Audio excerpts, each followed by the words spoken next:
చేసిన నాడు ఆ జేఏసీకి ఒక నిర్దిష్టమైన లక్ష్యం, ఒక పర్పస్, ఒక కర్తవ్యం ఉండే, చాలా తీవ్రమైనటువంటి కర్తవ్యం ఉండే. యాక్చువల్ నేను జయశంకర్ గారు బతికుండే, జయశంకర్ సార్ రిక్వెస్ట్ చేశాను. కారణం ఏంటంటే నేను అప్పుడు ఆ టీవీ ఉండే, ఇప్పుడు ఉందో ఏమైందో కానీ అప్పుడు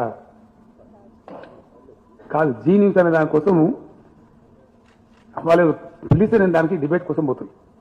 కారులో ఉన్న మధ్యలో ఆ రోడ్ నెంబర్ 12 దాటిపోతున్నా, నేను సిగ్నల్ దగ్గర ఆగిన, నేను ఈ వార్త వచ్చి గవర్నమెంట్ ప్రకటన వెనక తీసుకుంటూ వార్త వచ్చి, దాంతో అక్కడి నుంచి కారు దింపుకొని నేను ఆ టీవీ వాళ్ళకి సారి బ్రదర్ నేను రాలేని చెప్పి స్ట్రేట్గా జానారెడ్డి ఇంటికి పోయి, నేను శశభిషలు లేకుండా, ఆయన కాంగ్రెస్ అధికార పార్టీ మంత్రి, నేనే ఆయన ఇంటికి పోయి ఇట్లా కాదు మనం ఇట్లయితే ఇది చెడిపోతాం, నష్టమవుతుంది, ఆంధ్ర ప్రాంతీయం మొత్తం రాజీనామా చేసినట్టు ఒక కథ పెట్టి చేసిండ్రు, మరి మనం కూడా ఒకటి కావాలి కదా అంటే, మరి అందరూ ఒక్కరి దగ్గర వస్తారా శేఖర్ కష్టం ఉంటుంది కదా అంటే కామన్ ప్లాట్ఫామ్ పెట్టుకుందాం, ఏ పార్టీ వద్దు, ఏ పార్టీ ఇంటికి పోయలేదు, ఏ పార్టీ ఆఫీస్కి పోయలేదు అని నేనే ఒక ఫార్ములా, ఒక ఫార్మాట్ తయారు చేసి ఆ పేరు పెట్టిందే నేను చేసేది.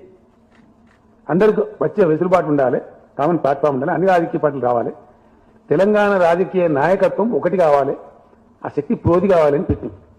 నేను జయశంకర్ గారు రిక్వెస్ట్ చేశాను, మీ బోర్డు పెద్ద మనిషి ఉంటే బాగుంటుంది సార్, ఇది వేరే పార్టీ నాయకులు వాళ్ళు అంటే, సరే మనం ఉండగా కోరని రామని పెట్టరాదు ఏం పోతుందంటే, సార్ కాకుండా ఇవ్వలేదు పెట్టి నడిపించాం.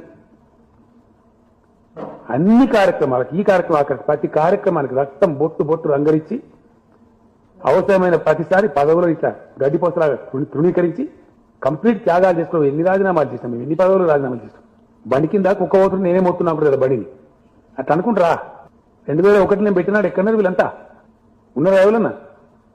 ఒక పూర్తి నేను ఇన్ని రోజులు చెప్పలే, జానపద అవతలు పట్టించుకోవాల్సిన అవసరం లేదు, కానీ ప్రజలకు తెలియాల్సిన అవసరం ఉందని చెప్తుంది ఈరోజు.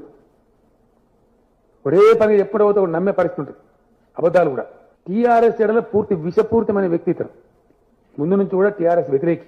అప్పుడే దొంగ యాత్రలు చేసి రహస్యంగా పోయి దిగ్విజయ్ సింగ్లతో, సోనియా గాంధీలతో మీటింగ్లు పెట్టింది ఢిల్లీలో. ఈ మాటల వరకునే కాంగ్రెస్ నాశనం అయిపోయింది.